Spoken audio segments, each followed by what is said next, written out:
Bismillahirrahmanirrahim. Assalamualaikum warahmatullahi wabarakatuh. Alhamdulillahirabbil alamin. Nahmadullaha ta'ala ala kulli ni'matin lati an'ama alaina. Asyhadu an la ilaha illallah wahdahu la syarikalah. Wa asyhadu anna Muhammadan abduhu wa rasuluhu la nabiyya ba'dah. Allahumma salli wa sallim wa barik ala sayyidina wa habibina wa azimina Muhammad wa ala alihi wa sahbihi wa man tabi'ahu ila yaumiddin.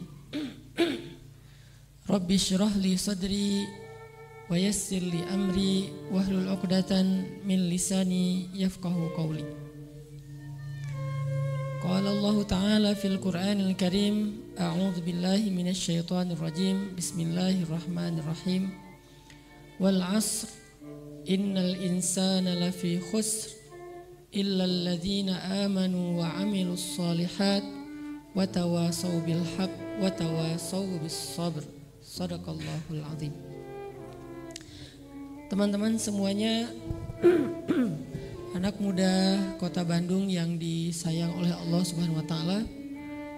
Alhamdulillah malam ini kita bisa nongkrong di Masjid Nurul Falah Raja Mantri. Dan mudah-mudahan budaya nongkrong di masjid ini menjadi tren di antara lifestyle anak muda Indonesia. Kalau biasanya dulu kita nongkrong di tempat-tempat main, di tempat-tempat ngopi, nongkrong bareng dengan geng kita, bareng dengan komunitas. Sekarang kita bisa nongkrong di rumah Allah Subhanahu wa taala. Dan nongkrong di rumah Allah ini kalau dalam bahasa pesantren disebut dengan i'tikaf. Hanya kita menerjemahkannya ke bahasa anak main, nongkrong. Kalau niatnya karena Allah Subhanahu wa taala, maka ini bisa disebut nongkrong fisabilillah. Nongkrong di jalan Allah, maksudnya nongkrong karena belajar agama Allah, nongkrong karena pengen mengingat, menyebut, memuji Allah Subhanahu wa taala.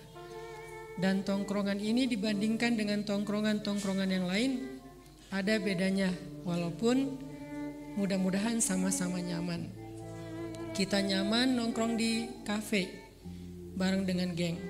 Kita nyaman nongkrong di tempat main, apalagi sambil main yang berkeringat atau olahraga. Kita nyaman nongkrong di kampus, di sekolah. Sebagian mungkin nyaman nongkrong di mall, apalagi dia emang kerjanya di mall. Mudah-mudahan kita juga nyaman nongkrong di masjid. Cuman bedanya apa? Bedanya kalau nongkrong-nongkrong yang lain, kita nongkrongnya bareng dengan manusia. Ada sih yang nongkrong bareng dengan setan. Kata Allah, kalau kalian berdua maka yang ketiganya ada. Kata Nabi, kalau kalian berdua maka yang ketiganya adalah setan. Nongkrong bareng siapa? Mantan. Itu nongkrong bareng setan, auzubillah min zalik. Karena dia yang akan membisiki kita dengan mantan kita untuk berbuat dosa. Minimal dari dosa mata, kemudian dosa lisan, kemudian dosa telinga, kemudian dosa hati, kemudian dosa tangan, dan seterusnya dan seterusnya. Tapi kalau nongkrong di masjid dan niatnya ikhlas, insya Allah nongkrongnya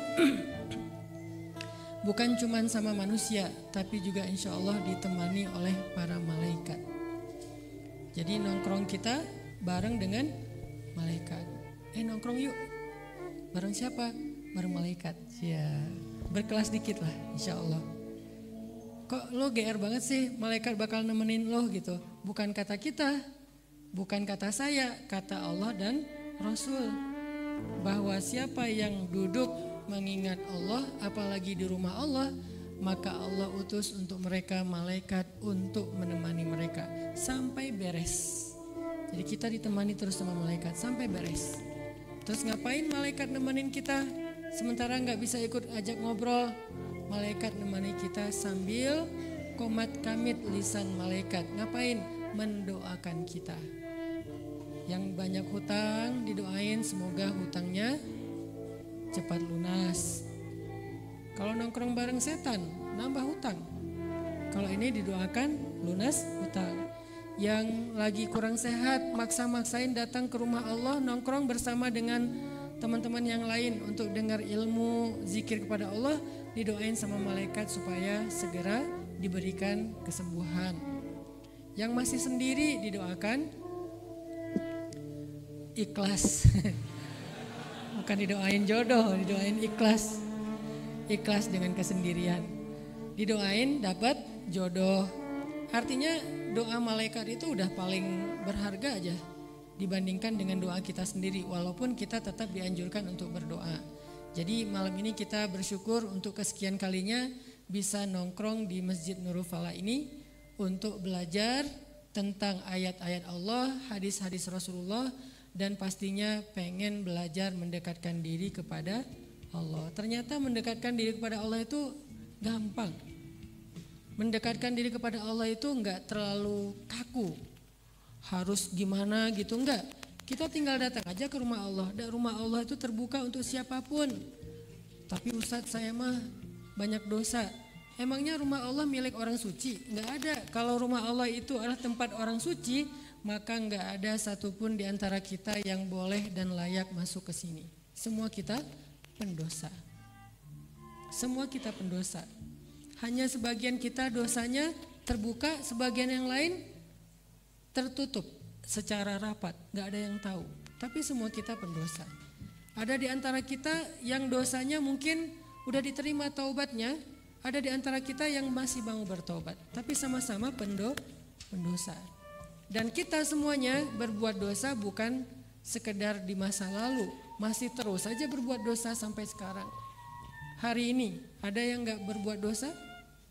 Gak ada. Semua kita hari ini berbuat dosa. Cuman mudah-mudahan dosa yang kita lakukan hari ini hanya dosa karena tidak sengaja, bukan dosa sengaja. Kalau sengaja mudah-mudahan udah taubat. Kalau dosanya dengan seseorang mudah-mudahan udah minta maaf. Itu cara taubat kita terhadap dosa yang kita lakukan dengan manusia. Jadi rumah Allah ini terbuka untuk siapa aja. Dan sesama pendosa gak boleh saling nyinyir. Ya, kan sama-sama pendosa. Sesama pendosa gak boleh saling merendahkan. Justru yang merasa dirinya suci dan mulia, dialah mungkin yang paling rendah di antara mereka. Kenapa kita merasa lebih mulia? Apakah kita merasa bahwa amal kita lebih banyak? Jangan-jangan amal kita yang banyak itu yang tahu cuman amal kita yang banyak itu kita lakukan sekian tahun misalnya. Ada orang yang baru hijrah sehari 2 hari, amalnya udah melampaui kita, bisa kayak gitu. Jangan-jangan amal kita yang banyak itu udah hampir habis dipakai untuk membayar dosa-dosa yang di masa lalu. Ada orang lain anak muda, dia nggak terlalu banyak dosa sehingga amalnya nggak dipakai untuk bayar hutang dosa. Bisa juga kayak gitu. Atau lebih parahnya lagi, bisa jadi orang yang menghabiskan hidupnya dengan beramal solih sampai jaraknya dengan surga cuma sejengkal, tapi berlalulah ketetapan Allah sehingga di akhir hayatnya dia su'ul khotimah, lalu dia dijadikan sebagai ahli neraka. Kan ada hadisnya. Dan bisa jadi orang menghabiskan usianya dengan dosa sampai jaraknya dengan neraka sejengkal saja, tapi di akhir hayatnya Allah beri dia takdir taubatan nasuha, lalu dia dijadikan sebagai ahli surga. Terus apa peluang kita untuk berburuk sangka kepada orang lain? Mending kita mikirin diri sendiri aja. Amal saya gimana? Ilmu saya udah dapat apa? Dosa-dosa saya udah diampuni belum? Dan seterusnya dan seterusnya. Jadi kalau kita lebih sibuk untuk ngurus dosa-dosa dan amal kita pribadi, gak akan punya waktu untuk ngurus apalagi berburuk sangka terhadap orang lain. Jadi ini masjid rumah Allah terbuka untuk siapapun. Kita datang, kita pengen belajar dekat sama Allah, tapi yang nyaman, yang santai, gak resmi-resmi amat, gak kaku-kaku amat, gak belum udah dijudge, udah dimarahin, udah dihakimin. Kita pengen duduk di rumah Allah, benar-benar nongkrong. Arti nongkrong, sisi kenyamanannya tuh kita dapat. Tapi sisi ibadahnya lebih daripada tongkrongan yang lain. Kenapa saya menerjemahkannya dengan nongkrong? Biar kesannya nyaman, santai. Tapi santai juga tetap berpahala. Karena santai juga kita dengar ilmu, santai juga kita zikir, santai juga kita tilawah, santai juga kita mendengar tasmi. Artinya ternyata untuk mendekatkan diri kepada Allah tuh gampang. Yuridullahu bikumul yusra wala yuridu bikumul usr. Allah pengen memudahkan kalian, Allah tuh gak pengen nyusahin kalian. Gak ada pengen ketemu Allah tuh birokrasinya panjang, enggak. Karena Allah maha memudahkan. Kalau manusia birokrasinya panjang, kita juga harus memaklumi, bukan karena sombong. Mungkin karena memang kondisinya emang harus kayak gitu. Kalau nggak pakai birokrasi, nggak pakai SOP, mungkin dia akan kesusahan sendiri. Sebutlah dia misalnya seorang public figure, yang lebih tinggi lagi dia seorang pejabat publik, yang memang kerjaannya banyak. Kalau hanya nerima tamu aja, kapan dia kerjain amanahnya? Sehingga ada SOP, ada birokrasi. Kita maklumi karena dia manusia, keterbatasan waktu, keterbatasan tenaga. Dia punya hak untuk istirahat, punya hak untuk bersama keluarga. Dia punya kerjaan yang masih numpuk, kita maklumi. Tapi Allah gak kayak gitu. Lagi-lagi kita gak mau bersuuzon dan menjudge ya. Wah kalau manusia emang birokratif. Ya kita maklumi, tapi kelemahan-kelemahan manusia itu kita maklumi. Tapi Allah gak punya kelemahan. Keterbatasan manusia kita maklumi, tapi Allah nggak punya keterbatasan. Wasi'ur rahmah, luas banget kasih sayang dan kebaikannya. Jadi ahlan wa sahlan, selamat datang di rumah Allah, nongkrong yang nyaman sambil kita berharap Allah ampunkan dosa, Allah angkat derajat, Allah mudahkan jalan ke surga. Oke, teman-teman semuanya yang disayang oleh Allah SWT. Malam ini kita akan baca beberapa ayat tentang yang berkaitan sama judul lingkungan. Goalsnya apa? Goalsnya kita pengen sama-sama merefresh ingatan kita, merefresh pandangan kita, merefresh semangat kita bahwa ternyata peduli terhadap lingkungan dalam hal ini adalah urusan sampah itu adalah salah satu bentuk ibadah dalam Islam. Ini nih goals besarnya. Kita pengen membangun awareness bahwa buang sampah pada tempatnya itu bukan di tong sampah, pada tempatnya. Karena ada 2 tong sampah. Ada yang organik, ada yang non organik. Atau bahasa sederhananya sampah basah, sampah kering. Buang sampah pada tempatnya itu tuh ibadah. Memisahkan sampah recycle sama sampah yang misalnya organik itu ibadah. Mengurangi sampah, terutama sampah-sampah yang masih bisa kita hindari, itu ibadah. Menggunakan air secukupnya, itu ibadah. Dari sisi mana ibadah? Dari banyak sisi. Minimal dari sisi itu adalah sunnah Rasulullah SAW. Kan Nabi bilang, hematlah air walaupun kalian mandi di sungai yang mengalir ya. Sungai mengalir, kita disuruh hemat air, apalagi air keran. Ditambah lagi nih daerah Buah Batu kebenaran udah lama nih air mati, sehingga mulai banyak orang yang gali air tanah. Beberapa udah manggil air untuk diisi dengan galon-galon yang besar kayak gitu, truk air. Karena emang kondisi kita kemarau panjang, terus ada beberapa masalah teknis kayak gitu-gitu. Berarti lebih dianjurkan lagi untuk berhemat air. Termasuk ketika kita berwudu, jangan-jangan niat kita beribadah dengan cara berwudu, tapi kita sedang bermaksiat tanpa kita sadari. Makanya tadi ayatnya, wa idza qila lahum la tufsidu fil ard qalu innama nahnu muslihun ala innahum humul mufsidun walakin la yash'urun. Kalau dibilang janganlah merusak di muka bumi, mereka bilang kami lagi berbuat baik. Ngapain? Berwudu. Tapi berwudunya boros air, maka mereka sesungguhnya sedang merusak bumi tanpa mereka sadari. Terjemah konteks, bukan terjemah teks. Kalau terjemah teksnya umum, tapi kalau terjemah konteks, Orang yang lagi berwudu kita bilang kecilkan kerannya, soalnya biar irit air buat yang lain. Satu, sedekah air. Kan ada orang yang buka keran tuh pol ya, terus nggak langsung dipakai juga. Dia buka keran pol, terus dia lipat-lipat baju dulu, terus dia kayak rapi-rapiin dulu, terus dia kayak ngahuleng dulu, wudu nggak ya gitu. Air udah 1 galon, tapi dia masih mikir wudu nggak. Saya tadi batal nggak sih? Udah lama akhirnya nggak jadi. Ternyata nggak batal, pergi aja. Ini kan ngeselin banget nih. Ada yang buka keran kenceng, kadang-kadang dikasih tahu dia tersinggung. Lagian belum di kita kan budaya memberitahu itu belum terlalu ini ya. Dulu orang sebelum kita, nenek-nenek kita dulu memberitahu itu biasa, tapi sekarang ketersinggungan itu agak lebih rentan. Orang gampang tersinggung, orang gampang baper karena nggak tahu kenapa. Kalau pengalaman saya di Mesir, dimarahin juga orang nggak tersinggung kalau dia salah. Karena orang nggak terlalu baperan, nggak semua orang sih, tapi banyak ditemukan kayak gitu. Dikasih tahu dikit, dia kayak sebel, kayak sedih, kayak kecewa, kayak marah.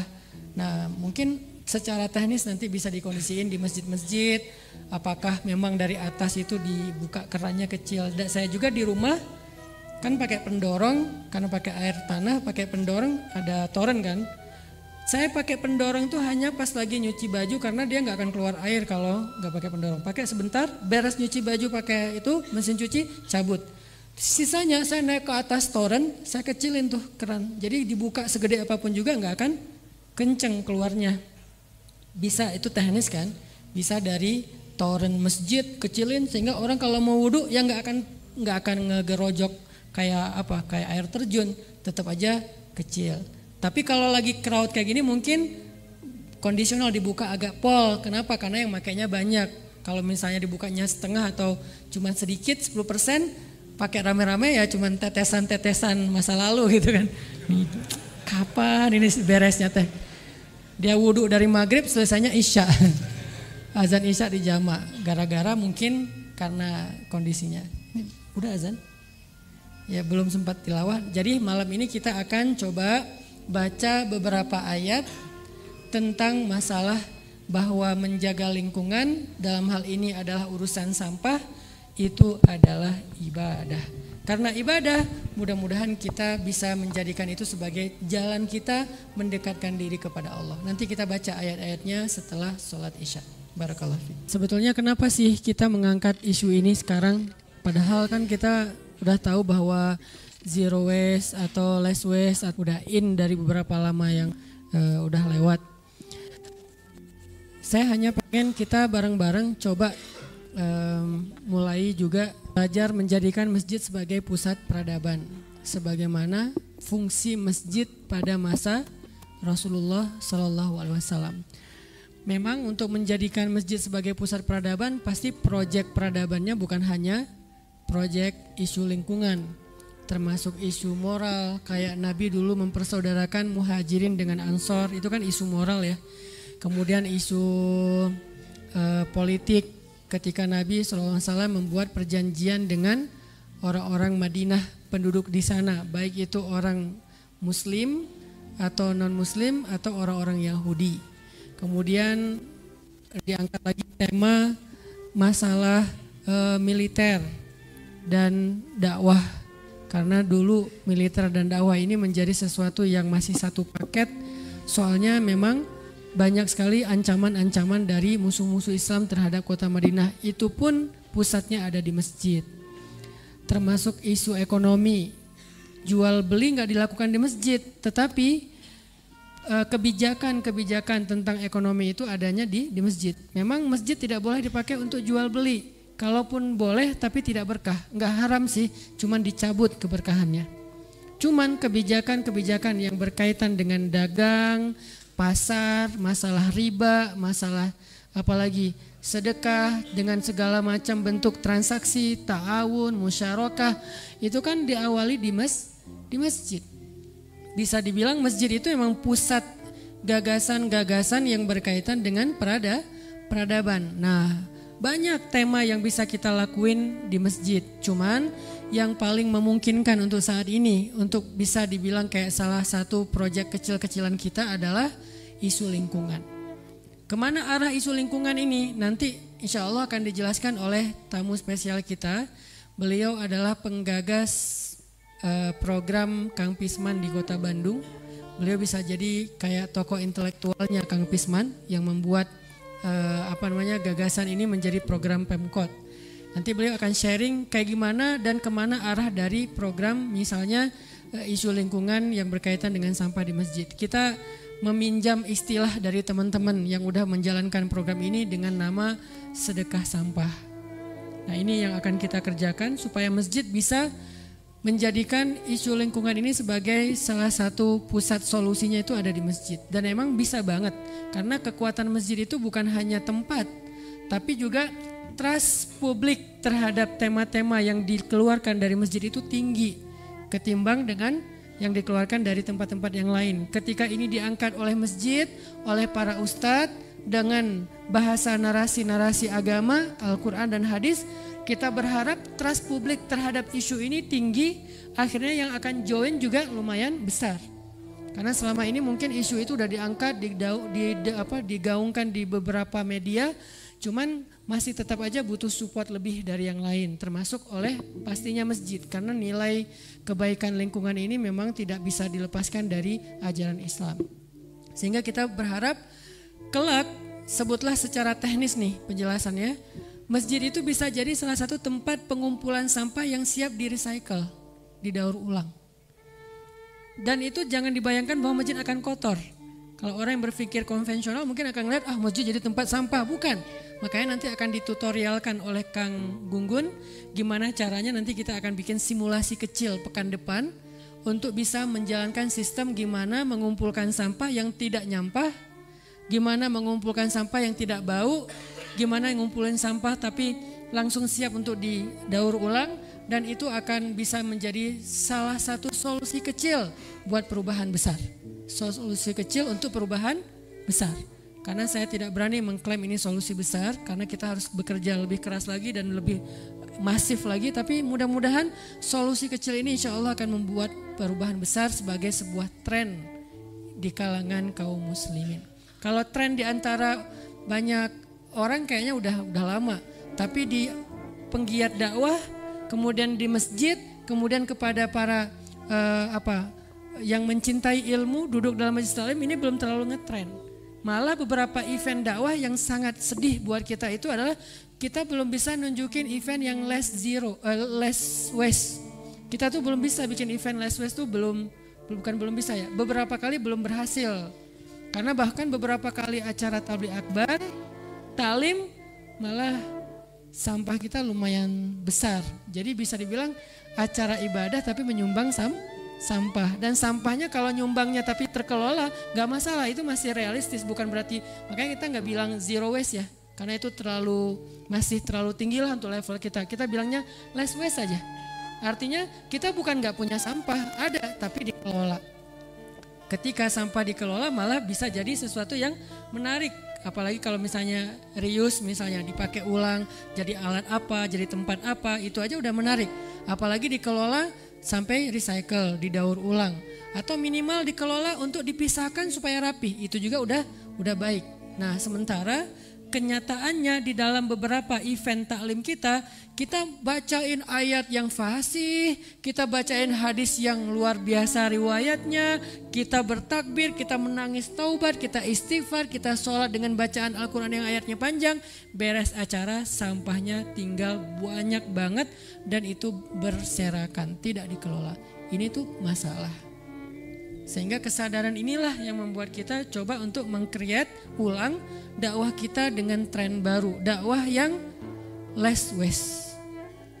Kajian less waste. Tabligh akbar less waste. Sehingga dengan makin sering kita membuat ini mudah-mudahan jadi tren. Sebagaimana 5 tahun yang lalu dari Bandung, hijrah itu menjadi tren di Indonesia. Sekarang juga mudah-mudahan dari Bandung, less waste ini menjadi tren di masjid-masjid se-Indonesia. Dan memang takdirnya mungkin harus dimulai dari Bandung supaya jadi tren. Karena Bandung ini Allah takdirkan jadi trendsetter.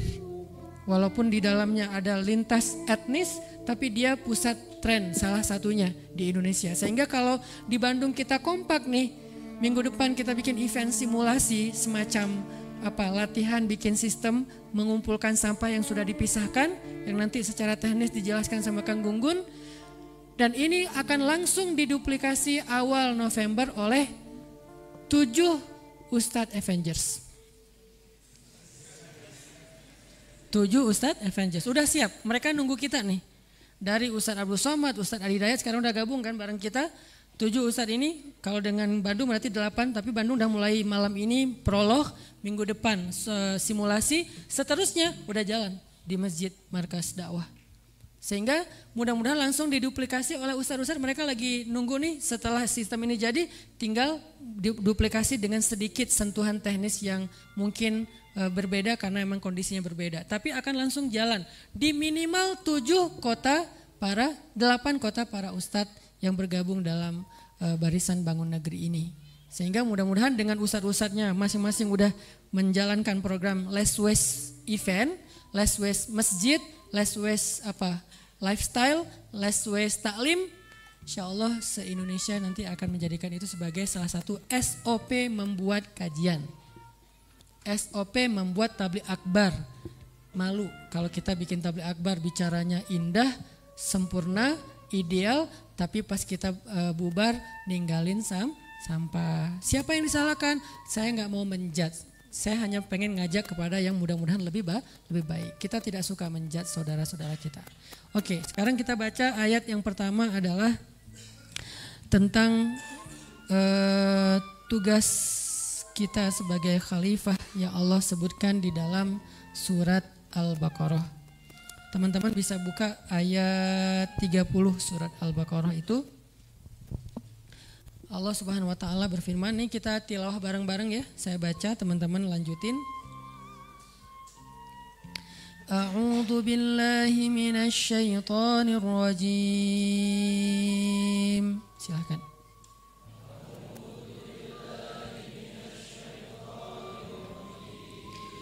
Bismillahirrahmanirrahim.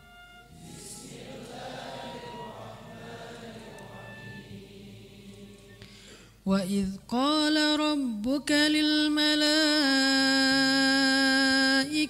إِنِّي جَاعِلٌ فِي الْأَرْضِ خَلِيفَةً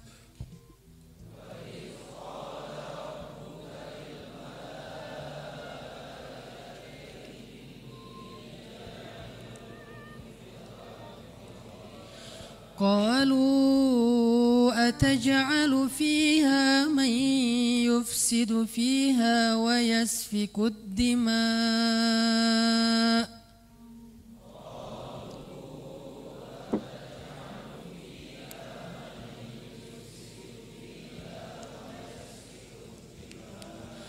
ونحن نسبح بحمدك ونقدس لك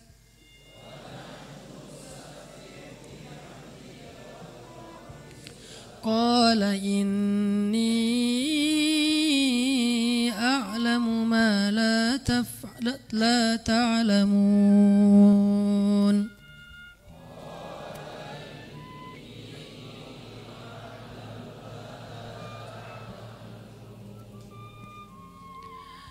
Dan ingatlah ketika Tuhanmu berfirman kepada para malaikat, sesungguhnya aku hendak menjadikan khalifah di muka bumi. Lalu para malaikat berkata, apakah engkau hendak menjadikan orang yang merusak dan menumpahkan darah di sana, sedangkan kami bertasbih memujimu dan mensucikan namamu? Allah berfirman, sungguh aku mengetahui apa yang tidak kalian ketahui. Selanjutnya kita buka surat Hud, surat ke-11.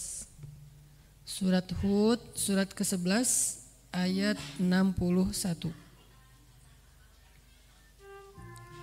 Surat Hud, surat ke-11 ayat 61.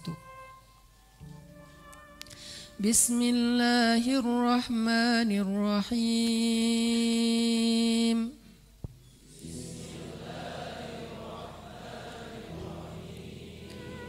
وإلى ثمود أخاهم صالحا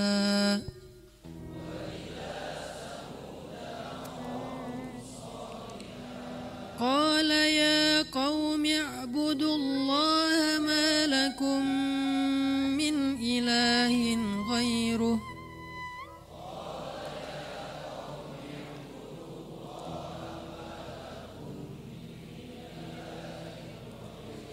هو أنشأكم من الأرض واستعمركم فيها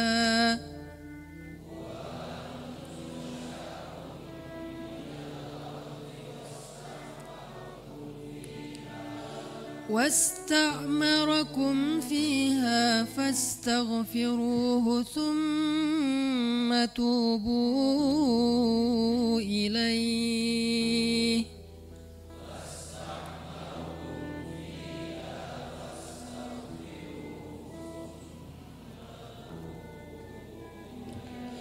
إن ربي قريب مجيب.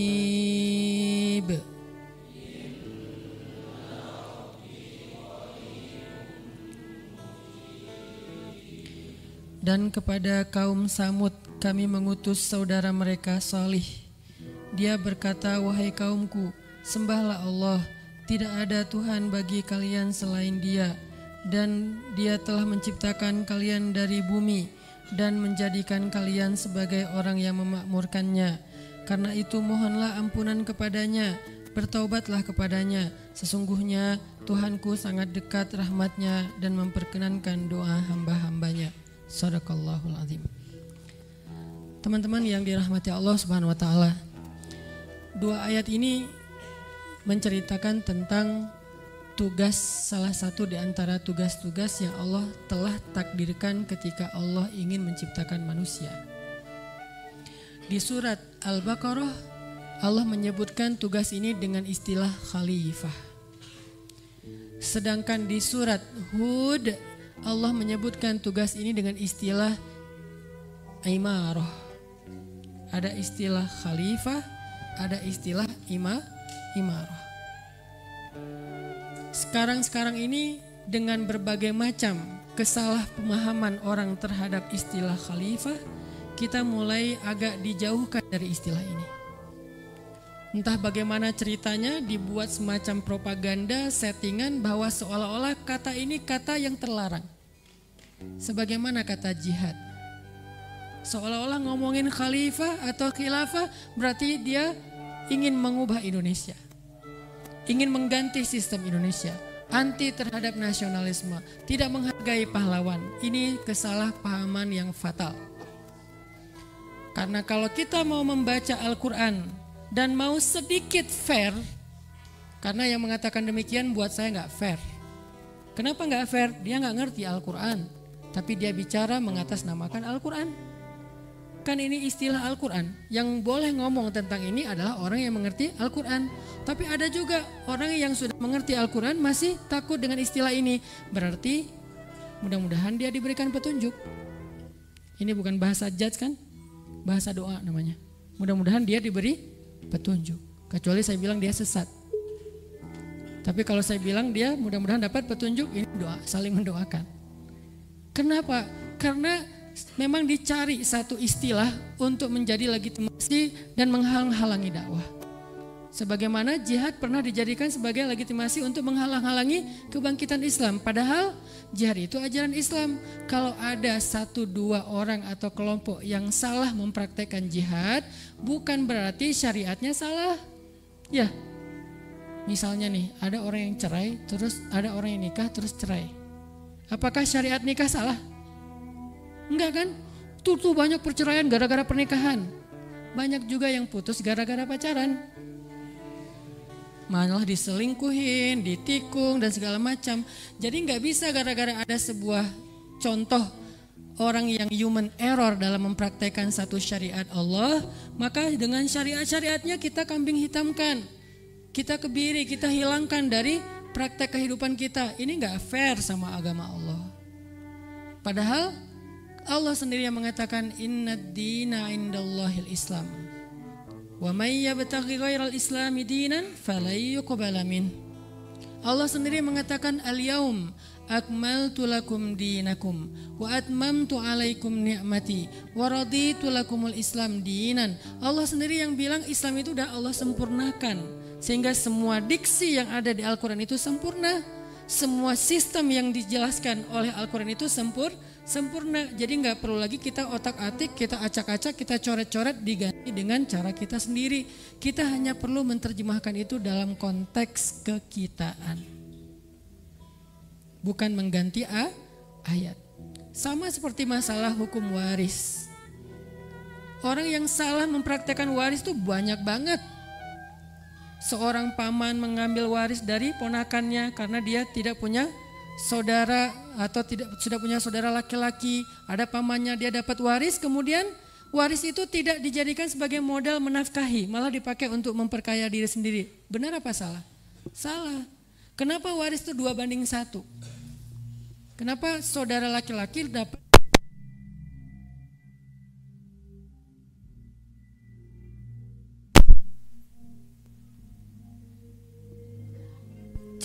Kenapa saudara laki-laki dapat lebih banyak daripada saudara perempuan? Anak laki-laki dapat lebih banyak daripada anak perempuan. Karena berharapnya harta bagian anak laki-laki yang dapat 2 itu dipakai untuk menafkahi keluarga, bukan dipakai sendiri. Makanya ada istilah guyon tapi serius, apa? Harta istri, harta suami, harta istri. Harta istri, harta istri. Ini kenceng banget di belakang teh. Harta suami, harta istri. Harta istri, ya harta istri. Kira-kira dengan konsep kayak gini siapa yang dapat? Laki-laki apa perempuan? Perempuan dapat lebih banyak karena yang harta suami dibagi, harta perempuan tidak dibagi. Harta laki-laki dibagi, harta perempuan tidak dibagi. Kalau dia mau ngasih bentuknya ihsan, bukan kewajiban. Kalau kita wajib. Nah, ada beberapa orang yang nggak paham praktek waris, dia 2 bagian, giliran bagiannya dia pakai ayat, giliran kewajibannya dia lupakan ayat. Ini namanya yu'minu nabi ba'dil kitab wa yakfuru nabi ba'd. Mengambil sebagian ayat, meninggalkan sebagian yang lain. Apakah gara-gara ada yang salah dalam mempraktekkan hukum waris maka hukumnya harus dihapus? Enggak. Orangnya yang harus diedukasi. Maka begitu juga dengan jihad, begitu juga dengan khalifah, perannya. Kita pelajari dulu deh. Kita ini kan bangsa yang berperadaban. Harusnya belajar dan berargumentasi ilmiah, bukan dengan menuduh. Apa maksud dari khalifah di dalam Al-Quran? Sehingga khalifah ini menjadi salah satu solusi bagi kehidupan manusia. Apa sih tugas khalifah? Ketika Allah menciptakan manusia, Allah nggak bilang, inni ja'ilun fil ardi insanan, inni ja'ilun fil ardi nasan, inni ja'ilun fil ardi basyaran. Allah nggak nyebut itu, tapi Allah mengatakan inni ja'ilun fil ardi khalifah. Kenapa kok pakai istilah khalifah? Khalifah ini fungsi. Khalifah ini fungsi. Dalam ayat yang lain kita disebut hamba Allah. Itu juga fungsi, yaitu beribadah kepada Allah, tugas. Khalifah juga tugas dan fungsi. Nah, pertanyaannya, fungsi khalifah yang diistilahkan oleh Al-Quran itu apa? Ternyata fungsi khalifah itu jawabannya ada di surat Hud. Wasta'marakum fiha. Sebagai khalifah kita disuruh untuk memakmurkan bumi. Apa maksud memakmurkan bumi? Membangun. Imarah itu bangun. Jadi tugas dasar manusia secara dia dengan alam. Ketika Allah mengatakan art itu jadi bahasa Inggris earth. Inni ja'ilun fil earth. Aku jadikan di muka bumi, gitu kan ya? Khalifah. Tapi kalau Allah bicara dalam konteks yang lain, Abdullah, hamba Allah, ibadah. Wa ma khalaqtul jinna wal insa illa liya'budun. Tapi dalam konteks ayat ini karena bicara tentang bumi, Allah bicara tentang khalifah. Berarti apa tugas kita yang berkaitan dengan bumi? Imarah, membangun bukan merusak. Membangun bukan meruntuhkan, memperbaiki bukan merusak. Sehingga di awal surat Al-Baqarah sendiri Allah udah bilang, wa idza qila lahum la tufsidu fil ard Qalu innama nahnu muslihun. Kata Allah, janganlah kalian merusak di muka bumi. Kenapa?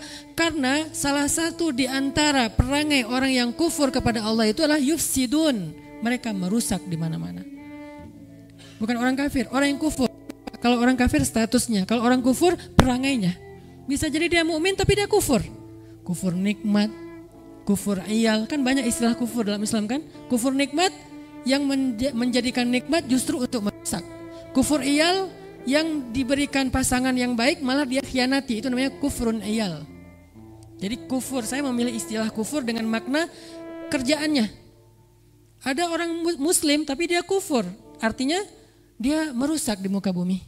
Karena emang itu adalah kerjaan orang yang kufur, yufsiduna fil ard. Sedangkan tugas orang yang beriman, tugas orang yang taat kepada Allah adalah muslihun, orang yang memperbaiki keadaan itu. Sehingga kalau kita balikan kepada surat Al-Baqarah, surat yang paling awal yang kita baca di Al-Quran, bolak-balik kita lewatin ayatnya. Dan bahkan sebagian besar mungkin udah hampir hafal dengan ayat itu. Inni ja'ilun fil ardi khalifah. Sehingga tugas khalifah di muka bumi itu adalah membangun bumi itu. Kalau kita semua orang Indonesia ini adalah khalifatullah fil ard, khalifah Allah di muka bumi, maka tugas kita di Indonesia adalah membangun Indonesia. Justru orang yang anti terhadap khalifah, anti terhadap Al-Quran, yang mengaku paling nasionalis, jangan-jangan dia yufsid, dia merusak di muka bumi. Dengan menjarah dan merampas hasil alam tanpa ada pertanggungjawaban, tanpa melakukannya dengan cara yang benar. Udah banyak penelitian tentang pelanggaran-pelanggaran terhadap alam itu banyak. Dia yufsidun, dia yang merusak. Tapi dia mengambil sebuah slogan untuk menuduh orang lain yang telah merusak. Padahal justru slogan itu slogan islah, slogan perbaikan. Bukan mau mengganti sistem, kita udah sepakat. Bahkan dulu salah satu yang ikut menyusun berdirinya negara ini kan ulama. Yang ngerti istilah khalifah pastinya. Kita udah sepakat semuanya sistem kita adalah Negara Kesatuan Republik Indonesia, NKRI itu. Kemudian dengan Undang-Undang Dasar 45, Pancasila sebagai slogan pemersatu kita, asas negara dan segala macam. Udah nggak ada perlu perdebatan tentang bab itu. Kenapa sekarang ujung-ujung tiba-tiba akhir-akhir ini kita dibenturkan dengan dasar yang udah kita sepakati di awal. Itu ada sesuatu yang lain. Tapi kalau kita mau belajar Al-Quran sendiri, ternyata khalifah itu bukan mengganti sistem negara. Justru peran utama khalifah itu pengen membangun negara. Makanya ketika saya bersama para ustadz kita bikin sebuah gerakan bersama, walaupun gerakan masing-masing tetap ada, pemuda hijrah tetap ada, yuk ngaji tetap ada, Ustadz Abdul Somad dengan sahabat uasnya, tafakuhnya tetap ada, Ustadz Hidayat dengan gerakannya tetap ada masing-masing, jalan barengnya Ustadz Salim tetap ada, Habib Anis dengan Nawak Hijrah tetap ada. Kita bikin agenda bersama namanya Barisan Bangun Negeri. Kenapa ada kata bangun? Karena itulah tugas kita, membangun negeri. Salah satu pilot project Barisan Bangun Negeri, yuk kita jadikan masjid sebagai salah satu pusat solusi sampah semampu kita. Saya nggak bilang udah ideal, saya nggak bilang udah selesai tugasnya, enggak. Udah komplit semuanya diselesaikan, enggak. Hanya belajar pengen ikut nimbrung dalam program lingkungan ini supaya masjid-masjid yang potensinya besar di seluruh Indonesia, hampir setiap RW itu ada masjid. Kecuali di beberapa daerah terpencil. Tapi rata-rata kota-kota besar setiap RT ada musola, ada masjid. Masjid ini pendanaannya dari umat besar banget. Dan masjid ini tempatnya luar biasa, memadai. Potensi trust umat terhadap masjid dengan segala konten dakwahnya itu luar biasa. Kenapa nggak dipakai untuk jadi salah satu solusi lingkungan dalam hal ini masalah sampah. Ini pilot projectnya Ustadz yang tadi bergabung, dulu namanya Avengers, itu baru lucu-lucuan, sekarang namanya Barisan Bangun Negeri, disingkat dengan hashtag BBN, tapi bukan balik nama ya. Barisan Bangun Negeri. Supaya apa? Kita pengen dakwah ke depan, 5 tahun ke depan, itu bukan lagi narasi taklim saja. Tapi ke depan dakwah kita sudah mulai ada, walaupun udah sejak dulu udah ada actionnya sih, tapi sekarang kita tambahin action yang lebih konkret, solusi-solusi lebih konkret, sebagaimana goals dakwah itulah peradaban. Jadi teman-teman nanti akan mendengar dari 8 Ustadz BBN ini bicara tentang sampah, bicara tentang lingkungan. Ke depan nanti bicara lagi tentang moral. Salah satu proyek moral kita ke depan mempersatukan supporter bola di 4 kota. Itu proyek moral kita ke depan. Kalau di Bandung kita dulu udah pernah proyek bareng-bareng mempersatukan 4 teman-teman anak motor ya. Yang kemudian hijrah ganti status dari yang masyarakat nyebutnya geng motor, walaupun itu bukan nama mereka, menjadi ormas. Di dalamnya udah ada divisi dakwah. Alhamdulillah Allah mudahkan. Itu proyek moralnya, proyek sosial. Ke depan 4 supporter bola yang besar di Indonesia. Kalau 4 ini bisa, nggak usah jadi satu kaos, tetap aja kaosnya dengan kaos kebanggaannya ya. Lama-lama kaosnya jadi hitam gitu kan, nggak juga kan. Ya nggak seru juga sih nontonnya kalau sama semua kan ya. Tetap aja kita dengan kesebelasan kesukaan kita masing-masing, dengan kebanggaannya masing-masing, berharap kesebelasan kita yang menang, cuman udah lebih fair. Fair play, fair game, fair sporty lah apalah kayak gitu-gitulah.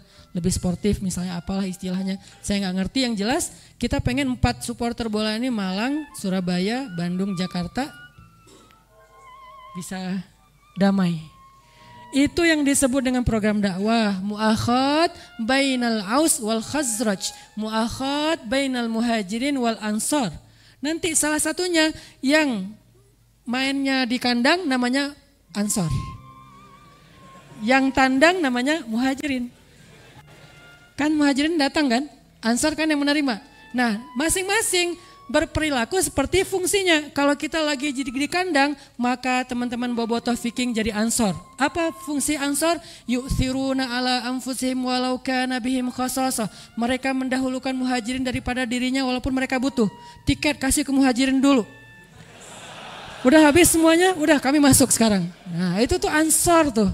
Nanti kita yang ke Jakarta juga gitu, kita jadi muhajirin, Jakarta jadi ansor. Kendaraan disediakan, makanan disediakan, pulang lagi ke Bandung aman. Baru namanya mu'akhad, dan itu harus dimulai dari dakwah. Saya percaya dakwah bisa. Kenapa? Karena saya pernah mencobanya dulu 5 tahun pertama ketika awal membuat Pemuda Hijrah. Ternyata bisa. Teman-teman anak motor bisa bareng sekarang. Walaupun ada beberapa kejadian-kejadian di luar kendali kita, tapi secara umum para tokoh-tokohnya alhamdulillah udah pada bersaudara.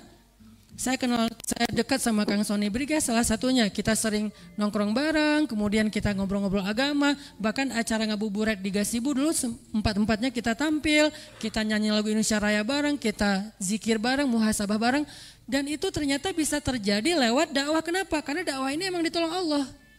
Bukan karena saya hebat, enggak sama sekali. Karena dakwah emang ditolong Allah. Allah nolong bagian mana? Hatinya.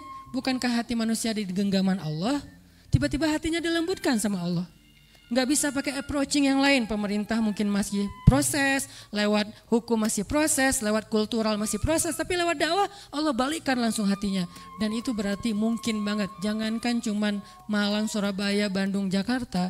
Aus dan Khazraj itu tarungnya udah ratusan tahun. Jadi ansor. Nah begitu juga solusi sampah. Kita mulai dari masjid. Kita ini khalifah. Dan ketika kita jadi khalifah, kita bukan mau ganti Indonesia menjadi sistem yang baru. Bukan. Tapi kita pengen membangun Indonesia bersama-sama. Semampu kita. Dan kita gak bilang bahwa kita satu-satunya, enggak. Ada saudara kita yang lain yang bukan muslim juga ikut membangun Indonesia. Ya udah ayo bareng-bareng. Fastabiqul khairat. Kalau dalam urusan kebaikan kita berlomba-lomba. Dalam urusan ideologi, lakum dinukum waliyadin, kita nggak akan saling ganggu. Tapi dalam urusan membangun negeri, kenapa kita nggak berlomba-lomba aja dengan program masing-masing? Gereja bikin program, masjid bikin program. Nanti siapa yang paling terbaik, Allah yang menilai dalam urusan amalnya. Tapi dalam urusan akidah, innad dina indallahil Islam. Buat kita yang benar cuma Islam. Ini bukan pluralisme ya, pluralitas. Kalau pluralisme semuanya benar. Enggak, buat kita hanya Islam yang benar.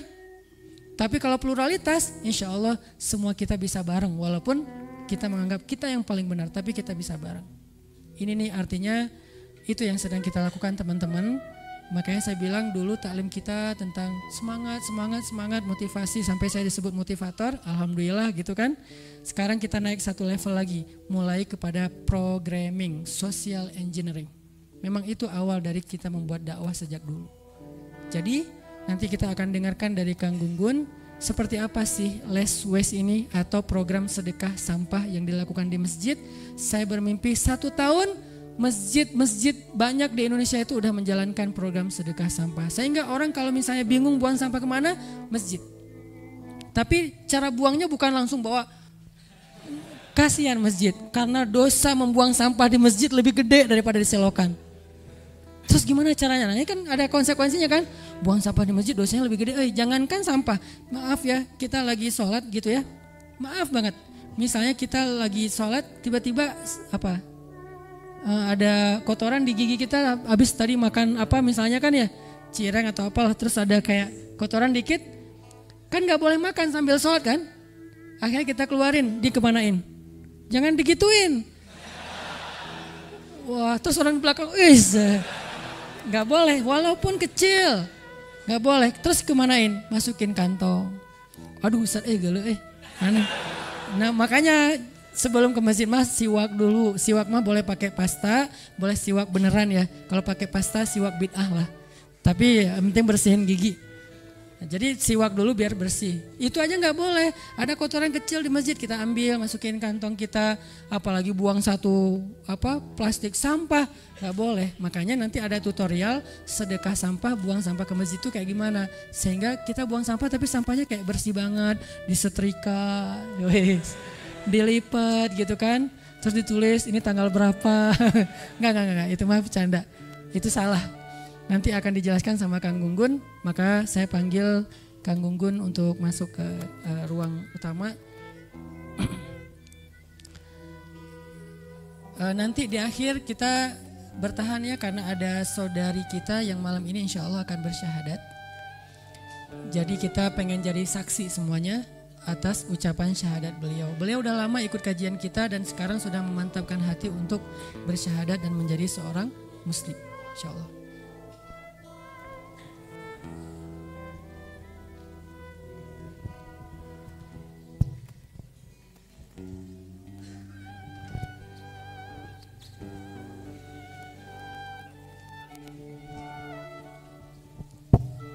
Ya sambil nunggu Kang Gunggun siap-siap, saya ngulang kembali tentang 2 ayat tadi bahwa mangga Kang.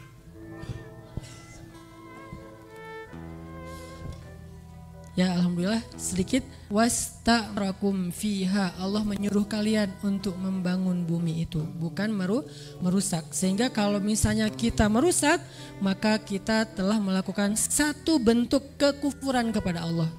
Karena merusak itu adalah kerjaan orang yang kufur.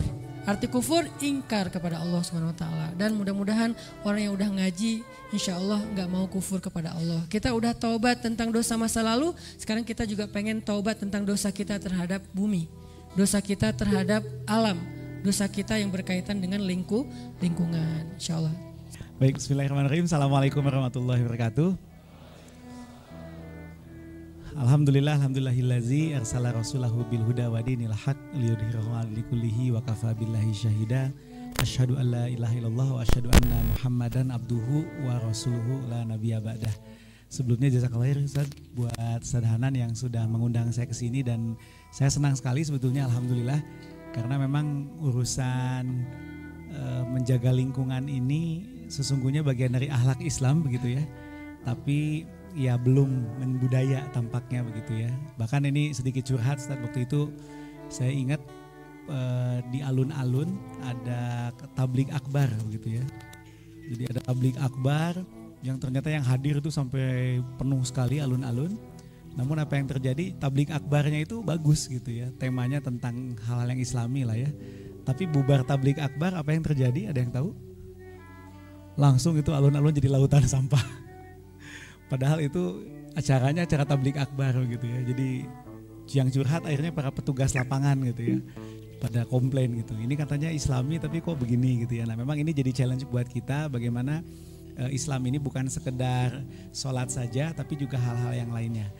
Baik, salam kenal, nama saya Gun-Gun. Saya kebetulan hari ini mendapat amanah ngurusin sampah di Kota Bandung, di PD Kebersihan Kota Bandung. Dan saya ingin sedikit cerita situasi di Kota Bandung ya. Saya ingin mulai dengan pertanyaan saja. Kira-kira ada yang tahu nggak hubungan antara lapangan sepak bola dengan sampah? Ada yang tahu? Ayo bobotoh di dia, bobotoh Persib. Hubungan antara lapangan sepak bola dan sampah. baik-baik aja begitu hubungannya. Ya, jadi lapangan sepak bola dan sampah ini ternyata ada hubungannya. Hubungannya adalah sehari sampah di Kota Bandung itu kalau dihitung kurang lebih sekitar 1.500 ton. Oh, ini ada gambarnya ya. Jadi sehari itu sampah di Kota Bandung 1.500 ton per hari. Nah, berdasarkan ilustrasi itu kita sudah hitung kalau seandainya sampah itu disimpan di lapangan sepak bola di GBLA misalkan begitu ya, maka itu sampah itu akan mengisi penuh lapangan sepak bola dengan ketinggian sekitar 75 cm sehari, every day. Nah, saya di PD Kebersihan ini ngurusin itu Pak, teman-teman sekalian. Jadi ngangkutin sampah sehari kurang lebih sekitar rata-ratanya 250 truk sehari dari Bandung ke Sarimukti begitu ya. Nah, sebagai gambaran bahwa ini jumlahnya sangat banyak, boleh next aja. Nah, ini mungkin masih ingat tahun 2005 ya, tanggal 21 Februari, waktu itu kita punya TPA, namanya TPA Lewi Gajah. TPA Lewi Gajah itu longsor dan akhirnya ada 147 orang meninggal dunia. Nah, gara-gara kejadian itu akhirnya Kota Bandung jadi tidak bisa buang sampahnya ke tempat pembuangan akhir sampah. Akhirnya dari tadinya Bandung Lautan Api berubah jadi Bandung Lautan Sampah. 21 Februari tahun 2005, ini ilustrasi gambarnya, sampah numpuk di mana-mana begitu ya. Dan akhirnya gara-gara peristiwa ini, nah ini yang menarik gitu ya, dari Bandung untuk Indonesia gitu ternyata. Akhirnya tanggal 21 Februari itu diperingati sebagai Hari Peduli Sampah Nasional. Gara-gara peristiwa ini gitu ya. Jadi ini situasinya membahayakan sekali dan akhirnya waktu itu ada gerakan cepat dari pemerintah untuk pindah TPA-nya dari tadinya di Lewi Gajah itu pindah ke Sarimukti, Raja Mandala, Cipatat, dekat Padalarang gitu ya. Nah, awalnya ini hanya TPA darurat sebetulnya awalnya. Tapi nya orang Sunda teh ya gitunya tina tadina sementawis akhirnya jadi sementahun. Keterusan dari 2005 sampai hari ini. Dan ini sudah semakin penuh sekarang si TPA ini gitu ya. Dan sudah sebentar lagi akan ditutup. Kita udah hitung paling maksimal 2023 TPA ini bisa tetap beroperasi. Jadi Bandung Lautan Sampah Jilid 2 ini masih mungkin terjadi begitu ya. Nah, berikutnya next. Nah, ini ada sedikit film.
Dan kalau ke sana tapi jangan pakai sepatu yang bagus-bagus ya. Biaya baju yang bagus ntar pulang baunya bisa bertahan seminggu soalnya. Saat tiba di TPA Sarimukti, sampah dibuang begitu saja. Nah, ini kondisi di TPA Sarimukti saat ini. Bau sampah pun dapat tercium dari jarak 3 km. Jadi dari Bandung ya ini nih. Di masa depan, masalah ini dapat menjadi bencana besar bagi kita semua. Jangan sampai peristiwa di Lewi Gajah dahulu akan terulang kembali di Sarimukti. Ya. Nah, belum lagi juga sama, kita juga menghadapi masalah sampah yang lain, yaitu sampah Sungai Citarum ya. Sempat viral filmnya nih, bisa searching ya di YouTube. Jadi ada 2 orang yang dia sengaja bikin perahu dari botol ini ya, botol-botol bekas seperti ini. Lalu dia bikin perahu lalu menyelusuri Sungai Citarum. Dan apa yang terjadi, dia bikin film, dia upload filmnya di YouTube, judulnya The Most Dirtiest River in the World. Wah, viral langsung, akhirnya rame, jadi isu nasional, jadilah program Citarum Harum sekarang gitu ya, gara-gara ini. Lalu juga bukan hanya masalah sampah ini, sampah laut juga sama gitu ya. Di prolog film yang dibuat oleh tim SIF juga kan ada tentang sampah laut ya. Jadi sekarang laut juga sudah mulai tercemar. Nah, bahkan ada penelitian yang ini meskipun sudah dibantah sih, tapi cukup jadi renungan lah ya. Jadi Indonesia ini katanya peringkat kedua penghasil sampah plastik ke laut gitu ya. Dan nah ini sedikit film pendek saja. Nah, dulu di Bali tempat menyelam ini. Tempat menyelamnya masih, cuman ikannya jadi lebih banyak. Tadinya cuman ikan hidup, sekarang ada ikan-ikan yang dari ini ya, dari botol dan lain-lain gitu ya. Nah itu ubur-ubur yang kuning ya. Kantong kresek gitu ya. Oke. Nah ini ya, ini ayatnya kan ya. Sesungguhnya pemboros adalah saudara syaitan. Oke, next. Boleh slide-nya. Kita kebut aja ini. Jadi tadi Sadana sudah sampaikan bahwa poinnya kita ini kan jadi khalifah di bumi ya. Sampai menyingkirkan iblis kan. Tapi pertanyaannya apakah kita sudah menjaga bumi ini dengan baik begitu ya. Nah kita cepat saja. Next. Punten. Oke. Nah jadi nah ini sebetulnya ya. Jadi call to actionnya sederhananya begini teman-teman ya. Jadi sebetulnya Allah menciptakan segala sesuatu itu gak ada yang sia-sia. Setuju gak? Jadi sebetulnya benda-benda ini tuh gak sia-sia. Tapi karena akhlak kita terhadap material itulah akhirnya si benda ini jadi sia-sia dan akhirnya kita sebut namanya apa? Sampah. Padahal Allah menciptakan segala sesuatu ini gak ada yang sia-sia. Jadi gimana dong solusinya kan begitu ya agar benda-benda ini tidak sia-sia. Nah maka yang pertama jelas kita berupaya sebisa mungkin tidak menghasilkan sampah. Setuju gak kira-kira nih? Nah hal-hal sederhana yang bisa kita lakukan dimulai adalah dengan meminimalisir sampah yang banyak ada di sungai dan lain itu sampah plastik, betul ya. Jadi kalau belanja masih suka pakai kantong kresek. Nah riset membuktikan 95% kantong kresek itu berakhir kalau nggak di tempat sampah, di sungai, di laut. Endingnya. Jadi kita sekarang kalau mau kalau mau belanja pakai tas belanja sendiri. Sudah pada punya? Nah, bisa nanti ya beli atau juga bikin juga boleh. Ini salah satu contoh saja.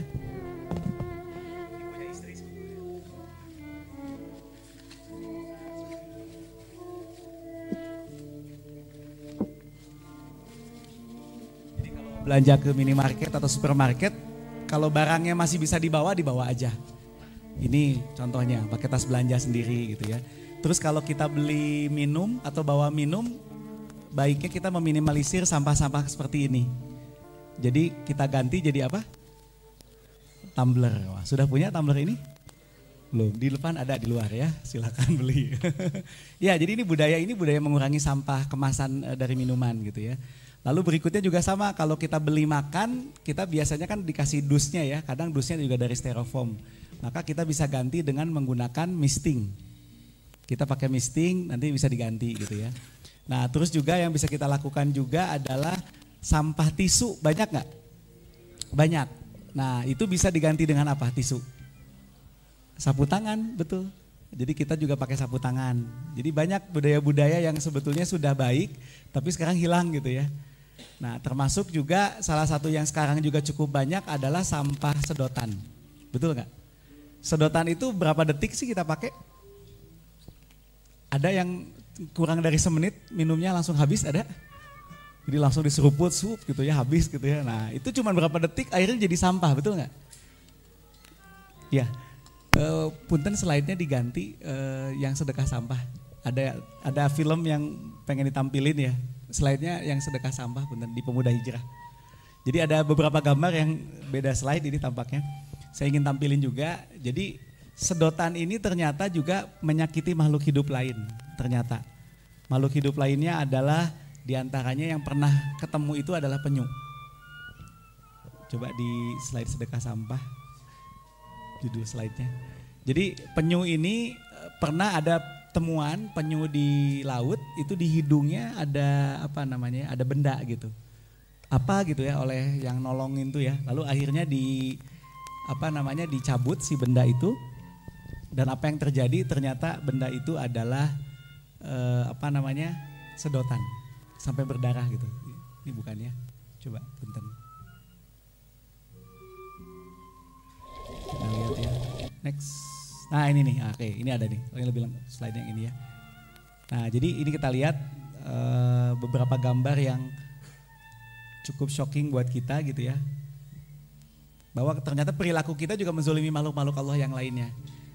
Kita lihat ada beberapa yang memakan kresek gitu ya. Termasuk ini juga ada plastik yang nyangkut, si kura-kura nyangkut ke bahan plastik itu dan akhirnya pertumbuhannya terganggu gitu ya. Inilah perilaku kita yang akhirnya berdampak kepada binatang lain. Next. Nah ini filmnya nih.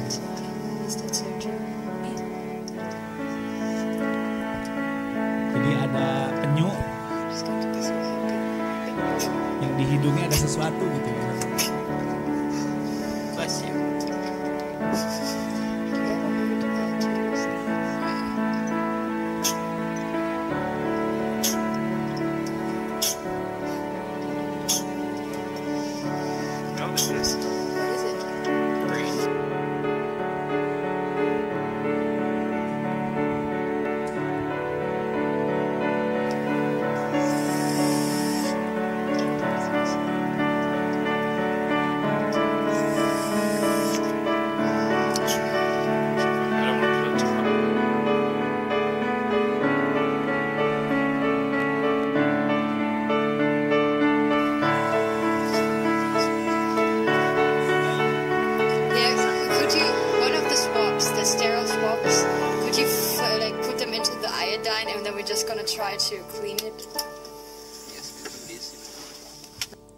Itu ternyata adalah sedotan yang di hidungnya penyu itu.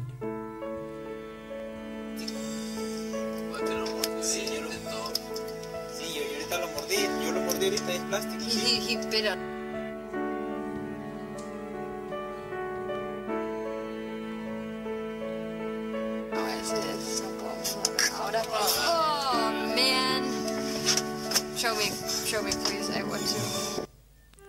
Jadi ini sampah-sampah dari kita ya. Termasuk tadi ada gambar yang belum saya tampilkan. Pernah ada ini juga paus terdampar di Wakatobi, Sulawesi. Dan ternyata yang menarik di perut pausnya itu begitu dibedah itu banyak sampah plastik. Bahkan yang lucu ketemu sendal jepit juga ada gitu ya.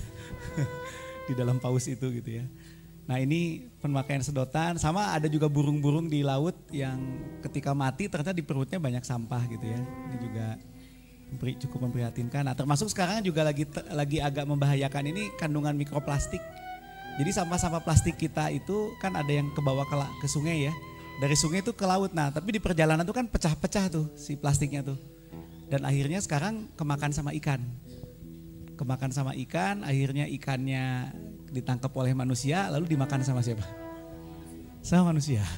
Jadi masuk lagi ke tubuh kita gitu ya. Nah ini ada penelitian ternyata ikan-ikan Indonesia juga sebagian sudah mengandung mikroplastik begitu. Nah ini juga sama waktu itu saya dengan Mang Oded waktu malam tahun baru besoknya kita langsung bikin movement. Kita GPS bareng-bareng gitu kerja bakti. Ngambilin sampah ternyata sampah hasil GPS terbanyak adalah sampah plastik dan puntung rokok. Jadi ini punten buat para perokok gitu ya. Kadang-kadang kan lempar injek gitu ya, tinggalin aja gitu ya. Nah itu ternyata sampah juga kan sebetulnya. Jumlahnya cukup banyak, bahkan ada penelitian katanya puntung rokok itu lebih merusak lingkungan dibandingkan plastik. Lalu berikutnya juga yang agak memprihatinkan adalah ini. Nah ini dia, ini gambar apa nih? Yang barusan orang yang kelaparan ya. Tapi di sisi lain apa yang terjadi?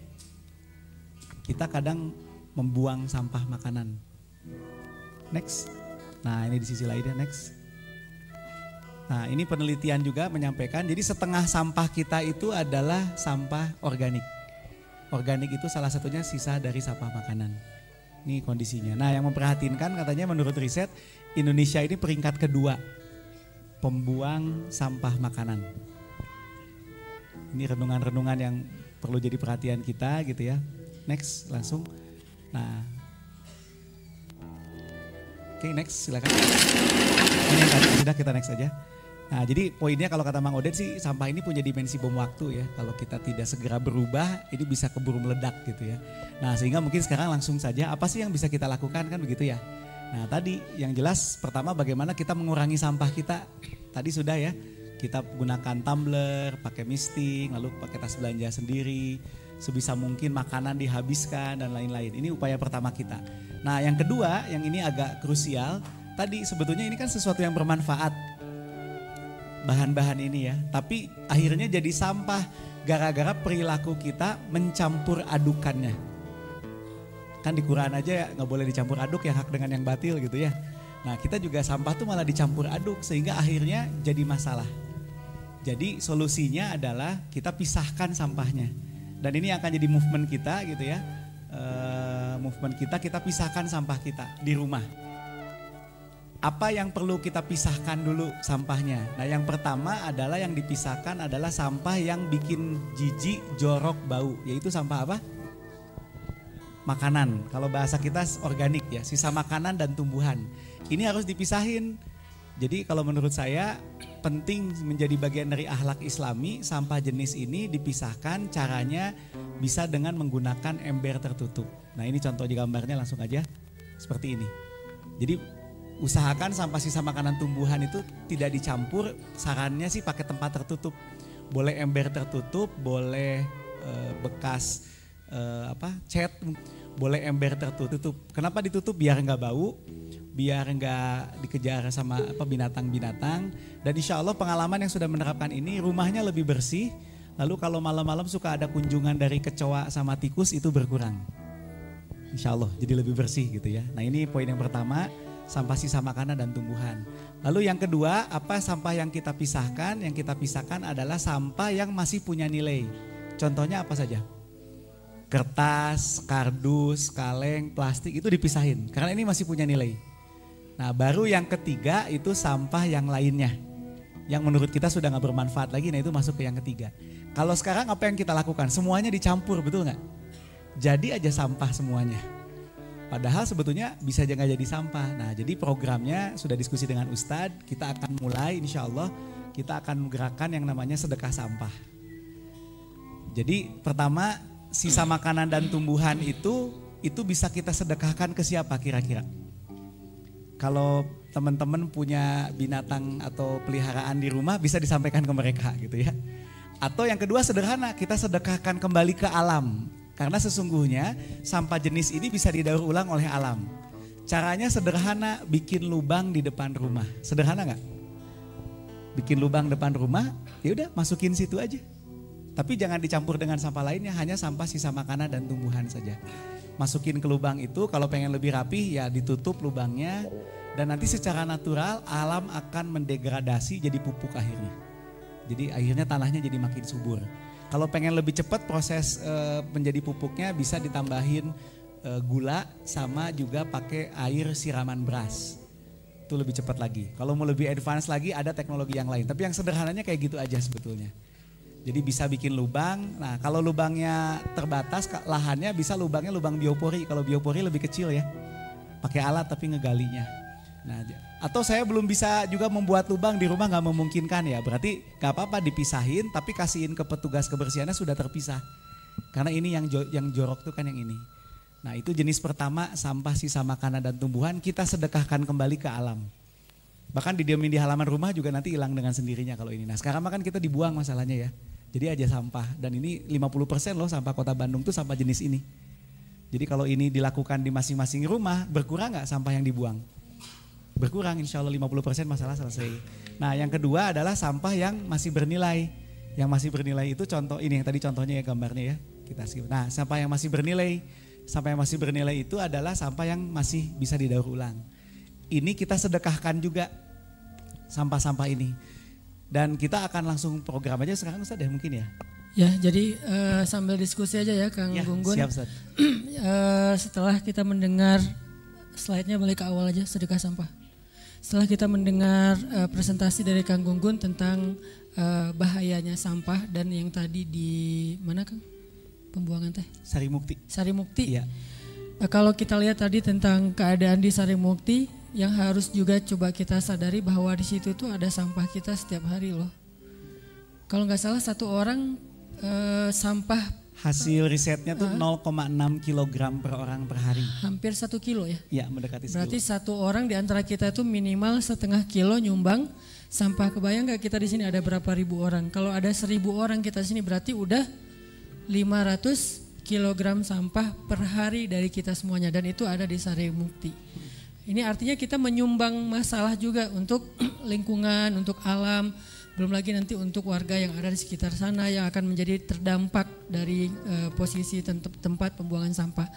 Sehingga actionnya, program movement yang akan kita coba lakukan walaupun kita nggak akan lakukan langsung selesai. Tadi kalau kata Kang Gunggun ada 2, satu program pribadi kita bisa bikin lubang buat yang punya ruang di rumahnya karena ada juga yang tinggal di kos-kosan Kang. Ya, jadi nggak punya ruang daripada bikin di bawah tempat tidur ya kan bahaya. Nanti foto mantan tergusur. Jadi yang udah punya ruang di depan rumahnya bisa bikin lubang kayak sumur biopori gitu. Saya masih berharap suatu saat mungkin setelah 2 atau 3 bulan masjid juga akan bikin. Nanti insya Allah masjid juga akan bikin walaupun kita nggak bisa ngandalin masjid aja supaya lebih meminimalisir urusan teknisnya. Itu masalah yang organik. Nah sekarang kita akan coba mulai dari yang kecil adalah pemisahan sampah non organik atau yang bisa didaur ulang. Kalau di Jepang kata Kang Gunggun ada satu desa yang udah zero waste konsep gitu ya. Iya. Di desa itu mereka udah mampu memilah berapa Kang? 34 jenis. 34 jenis sampah. Jadi kalau kita di rumah tuh ada 34 gimana gitu ya. Nah kita nggak akan 34 sih, kita mulai dari 2 dulu aja atau 3, mungkin sekarang 3 ya Kang ya. Ya jadi 3. Jadi kita akan bikin program movement namanya program sedekah sampah di masjid. Tutorialnya nanti akan dijelasin sama Kang Gunggun, tapi simulasinya akan kita lakukan pekan depan. Jadi pekan depan teman-teman hadir insya Allah. Malam ini kita akan coba kolektifkan, kita akan kumpulkan dulu data yang mau jadi member. Kenapa sih harus pakai jadi member Ustaz? Soalnya kita ini masih simulasi. Kita belum mampu menampung semua sampah jamaah taklim yang jumlahnya 3 ribuan, belum sanggup. Makanya kita bikin simulasi dulu untuk membangun sistem. Nanti kalau simulasi ini udah bagus, sistemnya udah jadi, maka kita open. Jamaah taklim Rabu malam boleh sambil ke kajian Rabu malam bawa sampah yang sudah kita sepakati sampah jenis apa, berapa lama, misalnya seminggu atau awalnya mungkin 2 hari dulu. Dari 2 hari yang kemarin kumpulin, lama-lama setelah udah bagus lagi sistemnya jadi seminggu, lama-lama nambah orangnya segala macam, tapi dimulai dari simulasi dulu. Membernya maksudnya sekarang bisa daftar nanti habis kajian, sebelah kiri masjid ada itu registration desk-nya, ada meja registrasi di situ 2 untuk akhwat, sebelah kanannya untuk ikhwan. Daftar, kita batasi hanya untuk 200 peserta aja dulu. Pekan depan tetap ada taklim, jadi datang, cuman yang 200 peserta ini sambil datang bawa sampah yang nanti udah dijelasin sama Kang Gunggun untuk kita tes gimana sih kalau kita bawa ke sini terus nanti sampah yang udah rapi, udah kering, udah bagus itu akan kita dokumentasikan sampai bisa di recycle, akan didaur ulang supaya kalau itu berjalan next bulan depan saya berharap Masjid Al-Latif, mudah-mudahan Nurul Falah juga nanti DKM bisa kerjasama, Masjid Nurul Falah dan beberapa masjid di kota Bandung bahkan Indonesia udah langsung tinggal jalan. Misalnya rencana saya di Masjid Al-Latif setiap Kamis, Senin dan Kamis pas acara buka puasa bersama itu pada bawa sampah yang udah disepakatin. Kumpulin, di situ udah ada bank sampah yang nerima dan bank sampah ini nanti akan bekerja sama lagi dengan vendor lain untuk mendaur ulang sampah yang sudah kita lakukan. Jadi rutin setiap pekan. Kalau misalnya lewat pemungatan sampah yang di depan rumah belum semuanya bisa dipisahkan karena ada beberapa kasus kita di rumah udah pisahin sampah nih, ditaruh di depan sampai diambil sama petugas disatuin lagi. Itu tuh banyak. Nah karena kita belum rampung menyelesaikan sistem kotanya, minimal kita mulai di masjidnya dulu aja. Buat teman-teman yang udah berpartisipasi dalam taklim, sekarang mungkin sebagian dari sampah non organiknya udah bisa diserahin ke masjid, sebagian dulu aja. Kita hanya mulai dari yang kecil, mudah-mudahan saya yakin setahun itu kalau masjid-masjid pada duplikasi, kita udah minimal udah nggak selapangan bola lagi lah, tinggal selapangan futsal.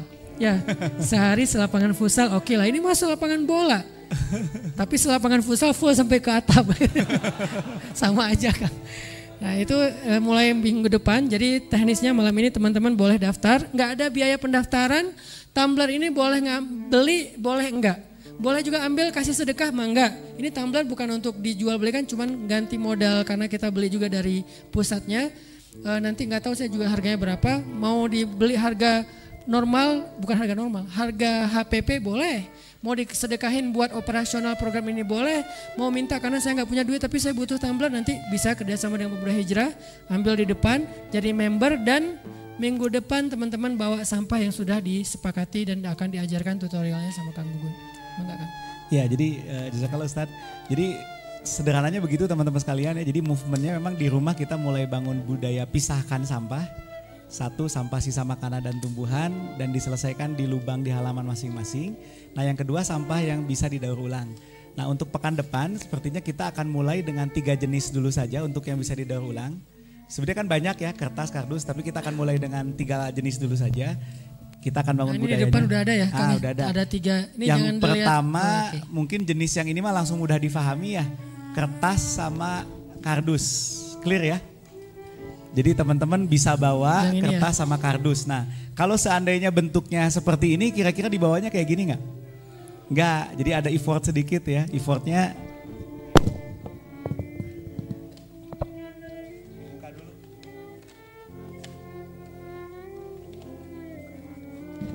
di-press dulu seperti ini. Jadi nanti kalau, bisa kayak disusun kayak baju ya Kang ya? Ya betul. Karena kita coba sekarang nanti ke depan juga akan bikin semacam video challenge melipat sampah kardus dalam hitungan 1 detik. Enggak. Video challenge siapa yang di rumah bikin kayak video lucu-lucuan, lifestyle, bahwa kita sekarang lagi lipat-lipat kardus bisa disusun gitu ya kayak baju. Betul. Gak usah disetrika ntar kebakaran. Cukup dilipat aja terus disusun, nanti video itu akan diserahin ke admin, nanti akan ada semacam formnya. Kita coba bikin semacam reward dan apresiasi buat video yang paling lucu, yang paling unik, dan yang paling sesuai dengan SOP melipat kardus. Tapi ini sederhana sih melipat kardus. Mungkin yang lebih rumit kardus-kardus yang lebih gede kali ya Kang ya? Iya lebih gede. Kalau ini mulai dari yang kecil dulu lah. Ya jadi yang pertama yang bisa dibawa pekan depan itu jenis kertas dan kardus. Ini perlu dicopot nggak Kang nih selotipnya? Selotip, oh ya kalau bisa dicopot lebih baik. Betul. Karena ada selotipnya ini dicopot, apalagi kalau kardus gede kan itu lumayan ya plastiknya ya. Kalau kita niatin sedekah kan sampah ini nanti kan disedekahin ke masjid ya. Jadi nanti oleh bank sampah dibeli tapi uangnya nanti masuk ke kas masjid gitu. Jadi kalau kita sedekah memang perlu sedekah terbaik ya Ustaz ya. Dan bahkan sedekah terbaik itu ya berarti si sampahnya juga kita bersihin. Secara sistem nanti uang itu bukan ke masjid sebetulnya Kang. Mau kita pakai buat membantu teman-teman kita pemulung yang bergerak di dunia sampah, tapi kita coba support dia udah nggak perlu misahin sendiri, udah kita kasih ini lo jual aja deh nggak apa-apa, kardus kah apakah plastik. Jadi buat mereka juga bukan buat masjid malah nanti kita akan funding kan, fundraising buat operasional supaya beberapa pemungut sampah, petugas-petugas sampah kita ini yang tadinya mungkin masih dari sumber daya RT RW, sekarang mudah-mudahan bisa disupport tambahan dari sedekah dan zakat masjid. Kalau selama ini pendapatan mereka 500.000 per bulan, mudah-mudahan lewat program masjid bisa jadi 1 juta atau 1,5 juta, kan lumayan buat membantu mereka. Dan ini akan dimulai dari sedekah yang ada di masjid. Pemberdayaannya bukan hanya untuk renovasi masjid atau taklim, tapi juga untuk para petugas sampah. Siap Ustaz, jazakallah. Jadi seperti itu teman-teman sekalian. Jadi yang pertama adalah sampah kertas dan kardus, tapi dilipat dulu seperti ini. Lalu yang kedua ini adalah bungkusan bala-bala Kang. Ini juga bungkus bala-bala tadi. Sama ya? Sama. Sama dilipat dulu. Jadi gitu tebal tipis sama aja ya? Enggak dipisah. Ini sama aja jenisnya. Gak apa-apa digabung dulu aja. Oh digabung. Nanti biar kita aja yang memisahkan untuk tahap awal ya. Iya. Jadi tapi kalau mau teman-teman beramal lebih baik dipisahin juga lebih baik ya. Kardus aja, kertas aja. Tapi kalaupun belum masih dicampur nggak apa-apa. Tapi jenisnya jenis kertas gitu.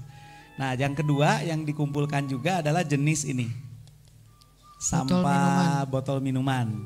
Jadi biar mudah kita sepakati ini dulu. Tapi tadi karena ingin bersedekah itu kan perlu sedekah terbaik ya. Nah ini nanti harusnya dibuka dulu ini. Jadi si kemasan mereknya itu dibuang dulu. Jadi ibadahnya membuka ini ya kan ya? Jadi ibadahnya sedekah. Sambil subhanallah seret gitu kan ya. Bismillah. Bismillah betul. Oh iya bismillah ya. Kalau subhanallah udah ada hasilnya. Betul. Ya bismillah dibuka dulu ininya ya. Ininya sama dibuka sama tutupnya juga dibuka. Jadi nanti dikumpulinnya terpisah. Ada yang hanya tutup sama ini, ada ini. Karena jenis plastiknya beda-beda ini. Ini jenis plastiknya beda. Nah kalau cuman botolnya tinggal tersisa ini itu jauh lebih disukai oleh para pemulung karena nilainya juga lebih tinggi. Atau kalau misalnya tutupnya cuman ada 5, botolnya kan kalau 5 udah gede tuh, tutupnya sedikit, kumpulin dulu aja, celeng. Tutupnya juga boleh. Jadi kumpulin di rumah, nanti kalau tutupnya udah ada sekian, mudah-mudahan sih kita meminimalisir penggunaan ini ya. Tapi kan kita nggak bisa bicara idealis, jangan beli botol minuman dalam kemasan botol, nggak mungkin juga. Ada kondisi kayak kita misalnya pakai online, pesan makanan kan ya, pasti bawa plastik. Nggak mungkin kita online, Mas bawain pakai rantang ya, kan nggak akan mau kan dia. Jadi kita nggak bisa terlalu perfeksionis juga, tapi minimal ya pemilahan tadi ya kan, pengurangannya berusaha, tapi pemilahan yang paling penting. Betul. Kalau beberapa botol botol minuman ini Al-Maksum. Sebut saja. Bukan Aqua, ini Al-Maksum ya. Karena ini merek muslim saya sebutin. Ada berapa botol minuman kayak gini, di bawahnya ini kan masih dibuka tuh masih sisa tuh Kang. Dibuka juga? Betul. Nah ini nih. Ya betul. Ini juga dibuka? Iya dibuka juga. Oh. Terus yang keras kayak gini nggak apa-apa sama berarti karena jenisnya sama ya? Jadi berarti yang dibuka biru cuman. ini jenisnya sama. Oh iya. Nah ini dilepas juga tuh nanti. Pakai ini biasanya pakai cutter sih. Oke, pakai cutter. Berarti jadi ibadahnya di situ. Di sini berarti udah ada 3 jenis ya? 3 jenis. Satu botol ya? Satu botol 3 jenis plastik yang beda. Gitu sama ya. Air. Sama air 4 betul. Organik. Nah yang ketiga yang kita juga coba akan kumpulkan adalah jenis ini. Ini adalah sampah jenis Tetra Pak yang dulu tidak bisa didaur ulang. Jadi ini biasanya kebuang, jadi sampah di mana-mana. Alhamdulillah sekarang sudah ada teknologinya dan kita sudah kerjasama dengan yang bisa mendaur ulangnya. Jadi sampah jenis ini juga itu bisa dibawa, tapi dibawanya tidak dalam bentuk kotak seperti ini gitu ya. Untuk membantu ya dibuka dulu. Ininya dibuka gitu ya.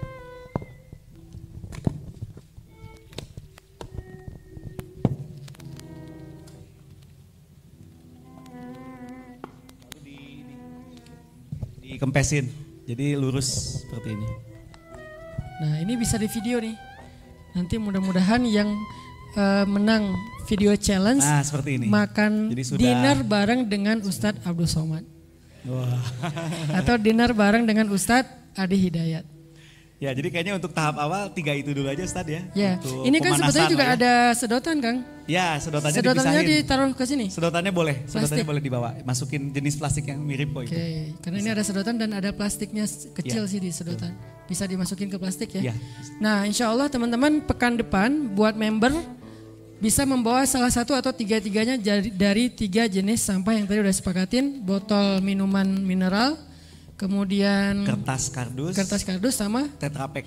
Ini jenis Tetra Pak. Jadi sengaja kita kumpulin karena di luar biasanya ini jadi sampah. Karena nggak tahu mendaur ulangnya. Betul. Sekarang sudah ada, alhamdulillah kita sudah terkoneksi PD Kebersihan dengan yang bisa daur ulangnya. Jadi kita mengumpulkan sampah-sampah jenis ini juga begitu. Jadi pekan depan ada 2 program. Satu program mengumpulkan sampah yang sudah dipilah. Satu lagi teman-teman boleh bikin video challenge. Video challenge bikin dulu ada video tentang melipat sampah kah atau memilah sampah kah yang berkaitan dengan isu less waste ini. Atau yang dan tadi juga mungkin yang di rumah bikin lubang. Kalau yang bikin lubang lebih ini lagi karena itu effortnya lebih ya. Betul. Bahkan sebetulnya nanti next kapan-kapan akan ada tutorial tentang bagaimana pakai belatung ya Kang ya. Sampai juga belatung itu bisa ngabisin sampah organik dan akhirnya belatungnya dikemanain kan? Belatungnya itu bisa jadi pakan ternak, bisa jadi apa namanya, sebenarnya itu protein tinggi juga Sad. Bisa dimakan? Jadi kalau udah kering, itu bisa digoreng, bisa dimakan. Oh iya, luar biasa ya. Jadi nanti namanya bala-bala belatung. Iya. Kalau Program berdasarkan Less riset Waste. itu protein tinggi itu. Protein tinggi ya? Protein tinggi, sangat tinggi. Tapi gimana gitu ya? Jadi lele yang pakai belatungnya dari maggot ya. Maggot itu larva black soldier fly. Jadi lalat, rajanya lalat. Ustaz. Jadi ada rajanya lalat tuh paling gede, lalat paling gede itu namanya black soldier fly. Nah itu menghasilkan belatung. Belatung ini cepat sekali kalau makan sampah. Nah nanti pas udah kenyang dia biasanya berubah. Digoreng. Ya endingnya nanti bisa digoreng. Itu kalau dikasihin ke lele itu lelenya seneng banget dan memang lele yang menggunakan makan belatung ini ternyata dari pengalaman lebih besar ukurannya.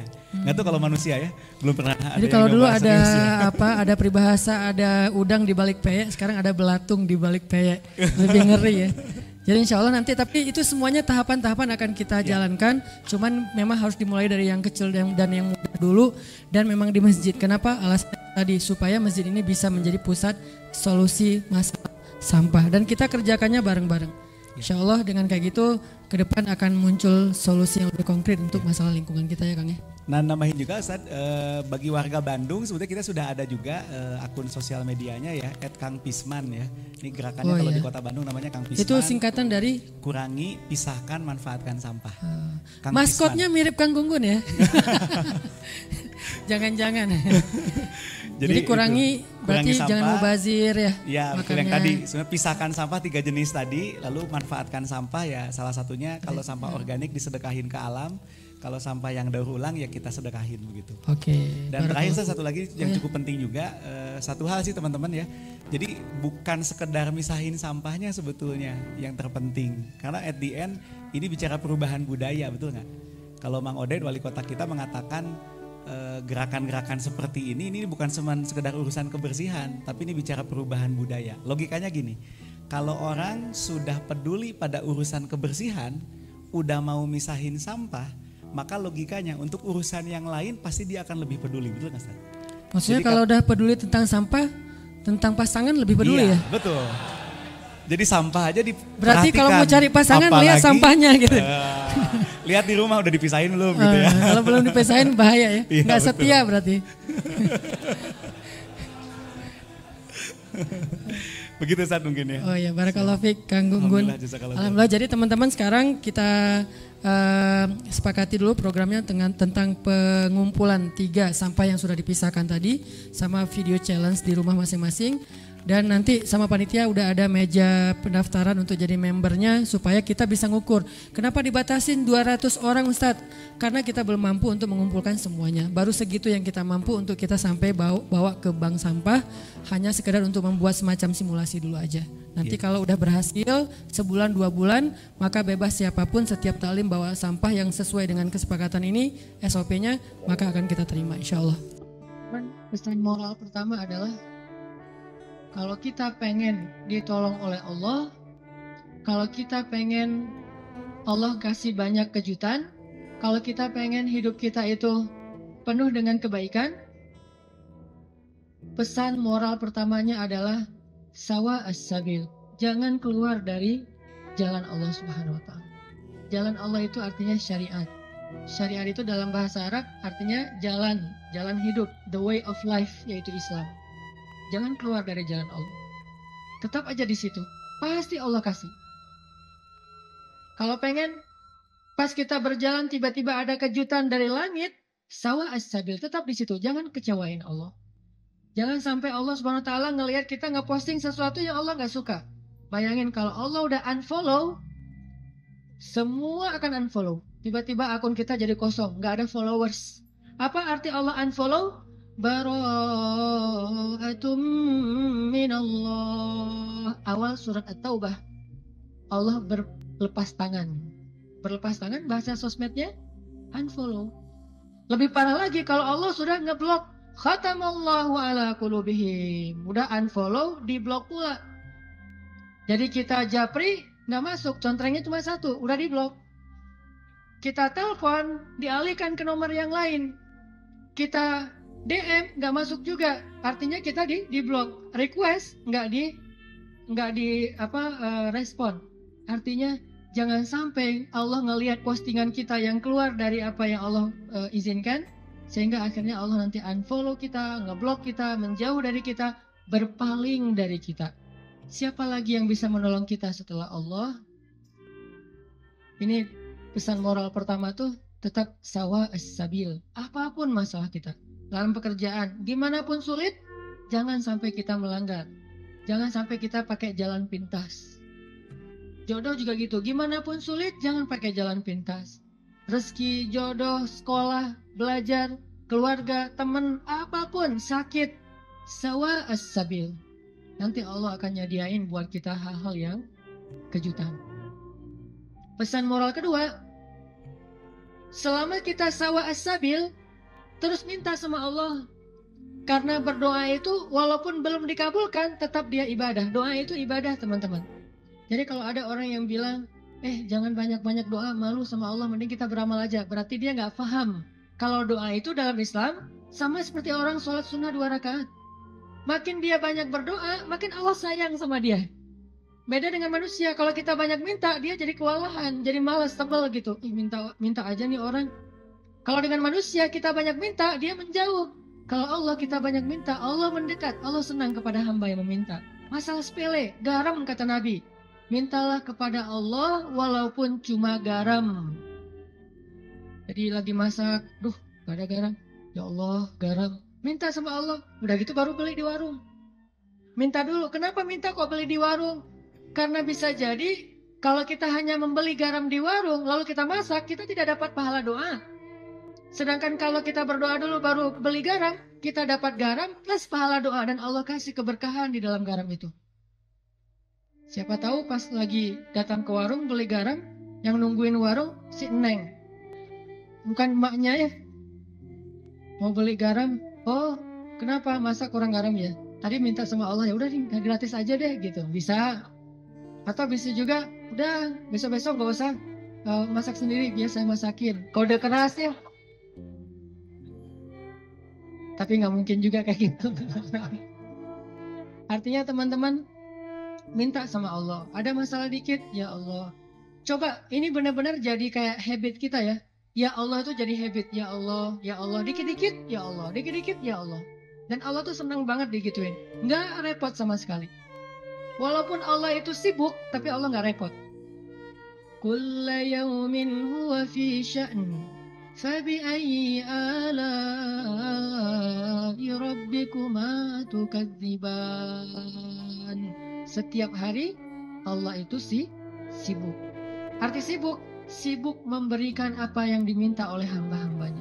Sibuk mengurus hambanya. Emang Allah senang kok ngurus kita. Jadi kalau kita minta ke Allah itu Allah kayak, ada apa hambaku senang gitu. Bayangin. Walaupun nggak tepat, tapi Allah lebih senang.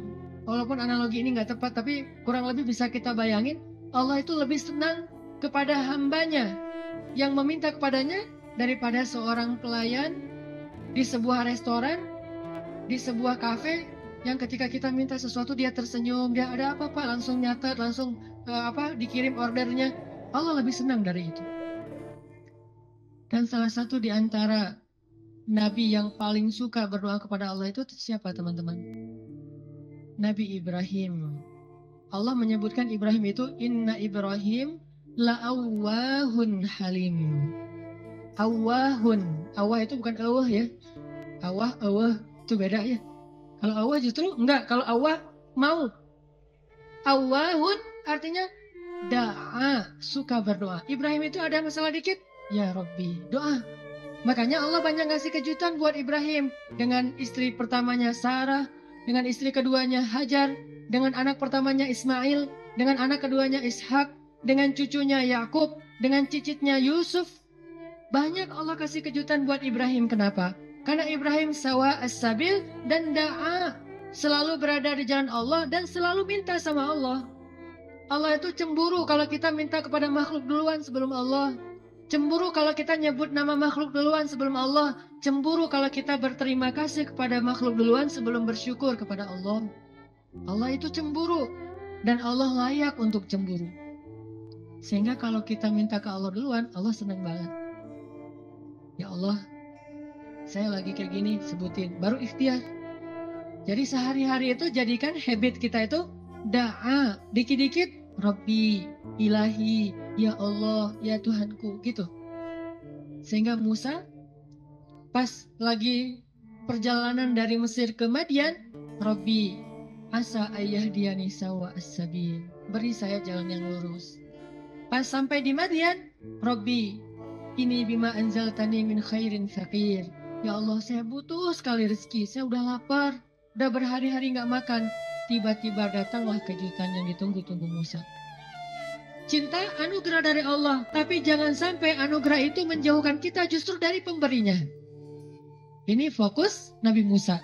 Asa Rabbi ayyahdiyani sawa as-sabil. Jadi kalau saya nanti ketemu keluarga baru, mudah-mudahan keluarga itu keluarga yang bisa membantu saya untuk terus berada di sawa as-sabil. Kalau saya ketemu calon suami, mudah-mudahan suami itu yang membimbing saya, waj'alna lil muttaqina imama, membimbing saya tetap di sawa as-sabil, di jalan yang Allah ridhoi. Ini fokus. Dan kalau kita fokus di sawa as-sabil, gak usah khawatir, Allah punya banyak rencana baik untuk kita. Wayamkurun wayamkurullah, wallahu khairul makirin. Siapapun boleh punya rencana untuk menghalangi kita, tapi Allah adalah sebaik-baik pembuat rencana. Udah ikutin aja sawa as-sabil. Fokus di jalan yang lurus. Sawa itu bahasa lainnya istiwa. Atau dalam bahasa Arab kadang-kadang orang Arab suka nyebut dengan istilah khatul istiwa. Terus jadi bahasa Indonesia katulistiwa. Itu bahasa Arab. Katulistiwa itu dari kalimat khatul istiwa. Khat artinya garis, istiwa artinya lurus, garis lurus. Katulis, karena kita nggak bisa bilang kha jadinya ka. Khadijah jadinya Khadijah. Sama kayak misalnya orang Sunda gak bisa bilang ain jadinya e. Ketika Nabi SAW manggil Aisyah, panggilan Aisyah siapa? Aish. Sampai di Sunda jadinya Eis. Itu bahasa Arab. Aish jadinya Eis. Jadi Eis itu aslinya Eisah. Aisyah. Tetaplah di sawa as-sabil, tetaplah di jalan Allah yang lurus. Nggak usah berbelok, nggak usah keluar dari garis itu. Kalau udah terlanjur keluar, buru-buru balik. Karena Allah cuma memberikan jaminan kebaikan bagi orang yang tetap berada di sawa as-sabil. Kalau dia keluar dari situ, Allah sudah tidak menjamin apapun. Kalau kita pengen hidup kita dijamin sama Allah, nggak bakalan kecewa, dikasih banyak kejutan, surprise yang luar biasa. Gampang sebetulnya caranya, tetaplah di sawa as-sabil, nggak usah melenceng. Kalau kita udah tetap di sawa as-sabil, tunggu aja, terus berjalan di setiap beberapa titik, nanti kita akan temukan Allah menyediakan surprise buat kita sebagaimana Allah sediakan untuk Musa alaihissalam.